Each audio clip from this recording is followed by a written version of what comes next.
अस्सलाम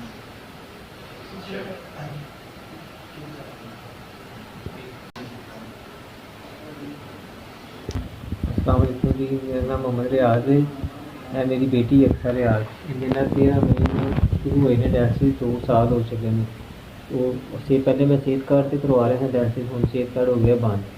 ਉਹਦੇ ਵਿੱਚ ਨਾ ਸਾਨੂੰ ਮੁਸ਼ਕਿਲ ਹੋ ਰਹੀ ਪਰ ਅਸੀਂ ਡਾਇਲਿਸਿਸ ਨਹੀਂ ਕਰਵਾ ਰਹੇ। ਪਿਛਲੇ 1 ਹਫ਼ਤੇ ਤੋਂ ਕਰਵਾਇਆ ਤੇ ਹੁਣ ਸਾਡੇ ਕੋਲ ਪੈਸੇ ਦਾ ਨਹੀਂ ਅਰੇਂਜ ਹੋਇਆ ਤੇ ਅਸੀਂ ਨਹੀਂ ਕਰਵਾ ਸਕੇ 1 ਹਫ਼ਤਾ। ਅੱਜ ਕਿਸੇ ਕੋਲ ਫਿਰ ਪੈਸੇ ਲੈ ਕੇ ਆਇਆ ਵਾਂ, ਡਾਇਲਿਸਿਸ ਕਰਵਾਇਆ ਸੀ 7 ਦਿਨਾਂ ਬਾਅਦ। ਤੇ ਮੈਂ ਦਰਜੀਆਂ ਦਾ ਕੰਮ ਕਰ ਰਹਾ, ਮੇਰੇ ਇੰਨੇ ਵਸਾਇਲ ਨਹੀਂ ਹੈਗੇ ਨੇ ਕਿ ਮੈਂ ਯਾਨੀ ਕਿ ਉਹ ਆਪਣੇ ਪੈਸਿਆਂ ਦੇ ਡਾਇਲਿਸਿਸ ਕਰਵਾ ਸਕਾਂ। ਤੇ ਇੱਕ ਬੇਟੀ ਮੈਨੂੰ ਬਲੱਡ ਸ਼ੂਗਰ ਵੀ ਹੈ ਤੇ ਇੱਕ ਬੇਟੀ ਮੇਰੀ ਹੋਰ ਹੈ, ਉਹਨੂੰ ਬਲੱਡ ਸ਼ੂਗਰ ਹੈ ਵੀ। ਤੇ ਮੈਂ ਡਾਇਲਿਸਿਸ ਆਪਣੇ ਕੋਲੋਂ ਨਹੀਂ ਕਰਵਾ ਸਕਦਾ, ਇਸ ਕੋਲੋਂ ਮੈਂ ਅੱਜ ਇੱਧਰ ਆਇਆ ਤੇ ਇਹਨਾਂ ਕੋਲੋਂ ਪੈਸੇ ਲੈ ਕੇ ਆਇਆ ਨਾਲ। ਲੇਕਿਨ ਇਹਨਾਂ ਨੇ ਮੈਨੂੰ ਕਿਹਾ ਕਿ ਤੁਸੀਂ ਬੰਦੋਬਸਤ ਕਰਕੇ ਫਿਰ ਆਉਣਾ, ਫਿਰ ਇਹਨਾਂ ਡਾਇਲਿਸਿਸ ਕੀਤਾ ਮੇਰਾ। सेहत कार्ड बंद होया ना, पिछले 2-3 डायलिसिस असी किसी को पैसे फड़े ने ते पैसे फड़ के फिर असी डायलिसिस करवाए ने। अज भी किसी को पैसे लैके आए हैं तो फिर डायलिसिस करवा रहे हैं असी।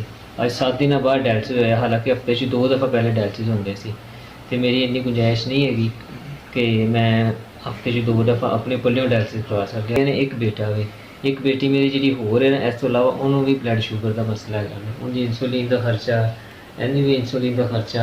तो मेरे इन्ने नहीं वसाइल है कि मैं अपने दर्जियां के काम तो इन्हों की पेमेंट दे सका डायलिसिस की।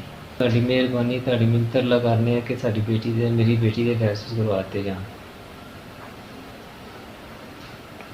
पता नहीं है, मेरे बड़े भाई का घर से लेकिन वो फोत हो गए हैं तो मेरी भाभी ने सानू घर बहन की जगह दी हुई है।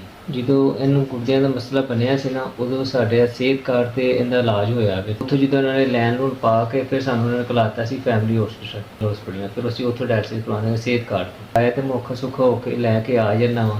लेकिन डायलिसिस का जो खर्चा ना वो मेरे को नहीं अफोर्ड हो सकता, क्योंकि मैं दर्जियां का काम करना, कभी दिहाड़ी लग जाती कभी नहीं लगती, बड़ी मुश्किल ना घर दे गुजारा होंदा। बच्ची वास्ते कुछ किया जाए, मंथली साड़ी लग जाए ताकि सानू डायलिसिस करवाने का कोई मसला ना, इनकी तबीयत ना बिगड़े। दी तबीयत बहुत ज़्यादा ख़राब हो जाती, फिर इंतजाम नहीं होंदा साढ़े को पैसों का। यही वजह तो मेहरबानी बार बार असीं तुहाडे अगे गुजारिश कर रहे हैं कि साड़ी बच्ची का मंथली लाया जाए।